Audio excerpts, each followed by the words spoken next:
Bismillahirrahmanirrahim. Assalamualaikum warahmatullahi wabarakatuhu. Akka nagaha fayyaa keessan isinin jenna. Egaa viidiyoo tana keessatti haala ittiin iimeela haarawaa banachuu dandeenyu waliin ilaalla jechuudha. Maqaa keenyan paaswoordii nuti filanneen karaa gabaabaa iimeela ittiin uummachuu dandeenyu waliin ilaallaa jechuudha. Egaa iimeela haarawaa banachuudhaaf linkii kana nu barbaachisa. Linkii kana malees intarneetii keessa seennee linkii kana argachuu dandeenya. Garuu karaa gabaabaan akka isiniif tahuuf jecha viidiyoo waliin linkii kana poostii nan godhaa jechuudha. Egaa iimeela haarawaa banachuudhaaf linkii kana irratti ni tuqxu. Sanbooda intarneeta irratti gootaniiti asitti just once kan jedhu kana tuqtan.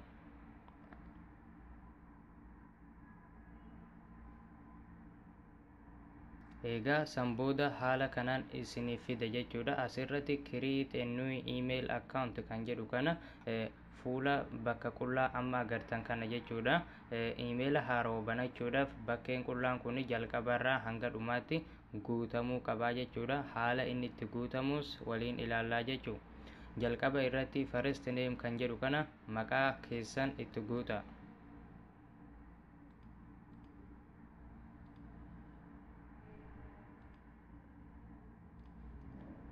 Itti aansuun last name kan jedhu kana maqaa abbaa keessanii guuta.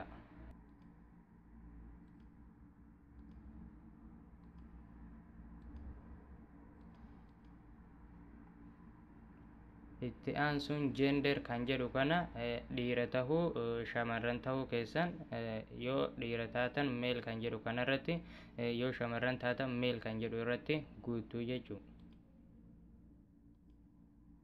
Asirratti date of birth kan jedhu kana month bakka jedhu kana irratti ji'a itti dhalattan ni guutu.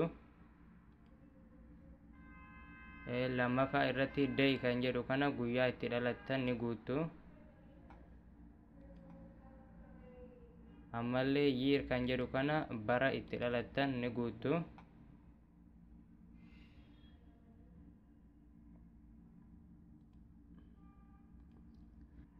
Asirratti guyyaan dhalootaa ji'a dhalootaa bara dhalootaa kun akka beektanitti guutu jechuudha. Yoo dogongortan rakkoo waan fiduu hin qabu jechuudha. Itti aansuudhaan country kan jedhu kana biyya amma keessa jiraattan ni guutu. Sanbooda desired email address kan jedhu kana maqaa iimeelan banachuu feetan ni guutu jechuudha. Fakkeenyaaf maqaa keessanii fi maqaa abbaa keessanii walitti qaxxaluudhaan osoo walirraa hin fageessin ni barreessitu jechuudha.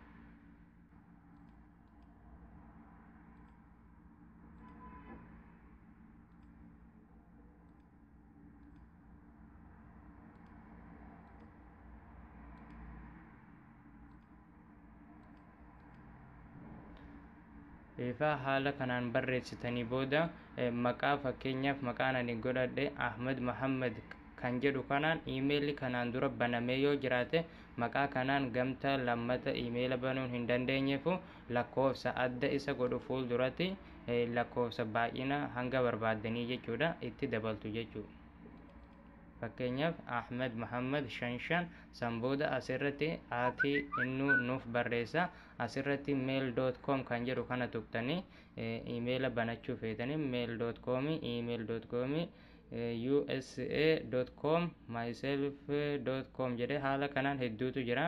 Isa barbaadan irratti ni godhatu jechuudha. Fakkeenyaaf ani meelimaan banachuu gamtaan fedheef meelii irratti goonaa jechuudha. Itti aansuudhaan choose a password kan jedhu ni arganna. Passwordii baay'inni isaadha 8 ol ta'u asitti ni barreeffannaa jechuudha. Egaa achitti passwordii 8 barreessine booda isa jalaa retype password kan jedhu kanattis isuma achitti barreessine asitti barreessinaa jechuudha. Sanbooda contact email optional kan jedhu kana ni arganna. Iimeela kanaan dura yoo qabaattan asitti barreessitu jechuudha. Warroonni iimeela duraan hin qabne akkanumatti bakka qullaa kana dhiiftanii bira darbuu dandeessu jechuudha. itti aansuun security question kan jedhu kanatu jira. Asirratti gaaffii nu gaafata jechuudha. Fakkeenyaaf choose waan kan jedhu kana ni tuqna. San booda haala kanaan gaaffii hedduu nuuf fidaa jechuudha. Gaaffii kana keessaa gaaffii isiniif laafu ni filattu jechuudha. Fakkeenyaaf what city where you were born in kan jedhu kana gaaffii laafadha. Biyyi ati keessatti dhalatte eessa jedha.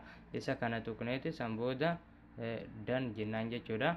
Asirratti your answer bakka jedhu kanatti biyya keessatti dhalanne san ni guunnaa jechuudha.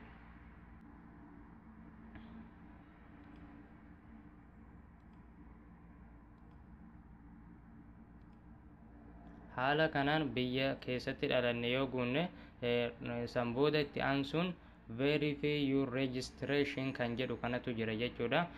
Bakka qullaa saanduqa qullaa kana yeroo tokko ni tuqna.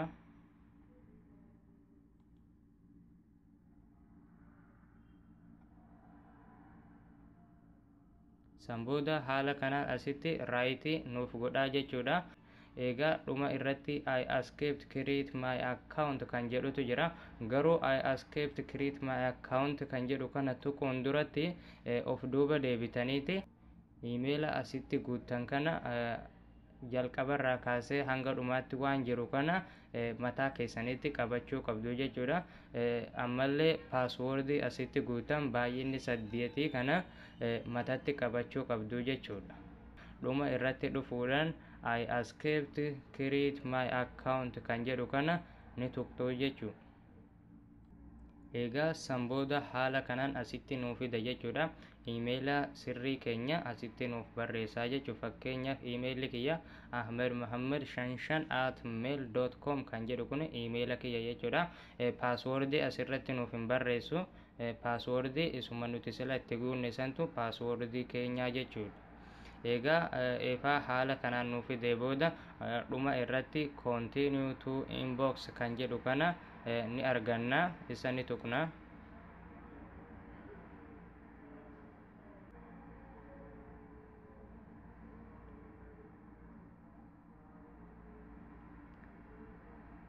Egaa dhuma irratti haala kanaan nuuf fidaa jechuudha. Iimeela haarawaa paaswoordii nuti barbaanneen banannee jirraa jechuudha.